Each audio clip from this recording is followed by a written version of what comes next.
Are you a property investor looking to follow the buy, refurbish, refinance model? And you keep hearing this terminology, valuation pack, but what is it? Well, in this video, I'm going to go through each and every part of the valuation pack so that you understand exactly what's needed and when to send it over to your mortgage lender. See you in a mo.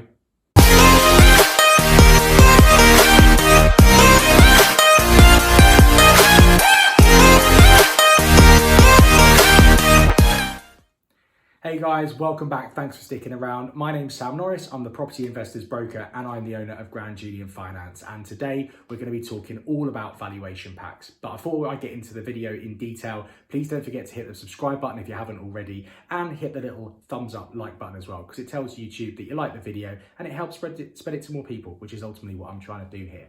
So let's talk valuation packs. So the reason that we make valuation packs is so that we can actually show firstly underwriters at mortgage lenders and then subsequently surveyors that there has been a substantial change to the property since you purchased it. Unfortunately, a lot of surveyors can be a little bit lazy and will just value the property at the amount that you purchased it for if you are refinancing it only shortly afterwards, usually specifically within 6 months.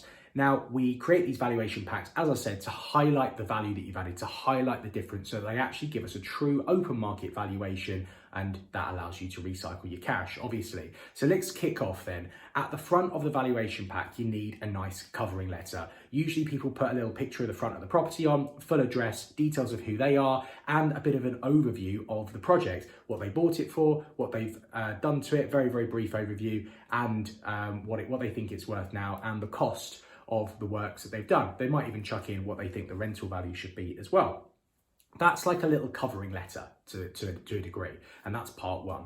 Now, when we turn over the page, the next part is we need a schedule of works. Now, what this basically is an itemized list of all the work that's gone onto the property and the associated costs. So it gives us a real idea of all the work that's gone into it. Obviously, straight away, the surveyor can see you've done quite a lot of work to this because you've got a lot of lines there. And of course, at the bottom, it gives us that full amount of that you've actually spent on it. So the underwriter can actually see physically that you've put a lot of work into this property. Now, on the next page, we get into the before and after photos. Now, a little trick here, don't just list all of your before photos and then all your after photos. Put them in line with one another. So if the first one's your living room, take a picture of the living room beforehand and then put a picture of the living room afterwards next to each other and take the picture in the same spot. You'll be able to see then the difference between the two very, very, very clearly, and do this for every single room that you've refurbished. If you've changed the layout or you've done an extension at all, also do a before and after floor plan. That will come in the next section. But if you haven't, don't worry about it. But if you have, it's really important to show the difference in the increase in the square footage in particular, if you've done that, because that will definitely add value to the property. So that's our next section.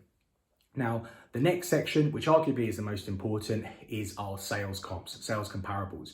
We need to show that there are other properties in the area that have been sold recently, i.e. within the last 6 months, for the kind of value that we are trying to aim for. There's no point putting properties in there that value below. We need them to be above. So if you can't find them, we're going to have to look for similar properties in the area, maybe something that's slightly smaller that's sold for similar, or something slightly bigger that's sold for more, but we can work out the square footage is ultimately correct. So we need 3 to 4 within the last 6 months, within preferably 1/4 of a mile to a mile in radius, and something that's similar. Don't put a 2-bedroom terrace house if yours is a 4-bedroom detached house. Make sure that they are similar.